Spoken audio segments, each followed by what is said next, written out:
Hello friends, అందరూ బాగున్నారా? ఈరోజు మనం చింతపండు పులిహోర చేసుకుంటున్నాం.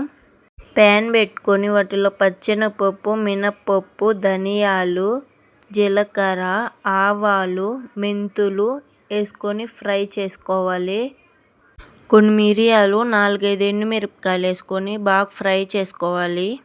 బాగా రోస్ట్ చేసుకొని తర్వాత మిక్సీ బౌల్లో తీసుకొని గ్రైండ్ చేసుకోవాలి. ప్యాన్ పెట్టుకొని వాటిలో ఆయిల్ వేసుకోవాలి. 1 కప్పు శనగపప్పు వేసుకోవాలి. బ్రౌన్ కలర్ వచ్చేదాకా వేయించుకోవాలి. శనగపప్పు పక్క తీసుకొని వాటిల్లో కొన్ని ఆవాలు, కొన్ని పచ్చెనగపప్పు, 2 ఎండుమిరపకాయలు, 2 పచ్చిమిరపకాయలు వేయించుకోవాలి. తర్వాత ఇంగు వేయాలి. 1 రెమ్మ కరివేపాకు, 1 అర స్పూన్ పసుపు వేయాలి. 1 స్పూన్ ఉప్పు వేయాలి.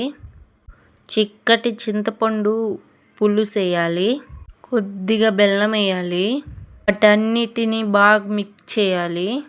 ముందుగా మిక్సీ పట్టుకున్న పొడి వేయాలి. బాగా కలపాలి, అంతా మిక్స్ అయ్యేటట్టు. చింతపండు పులిహోర రెడీ.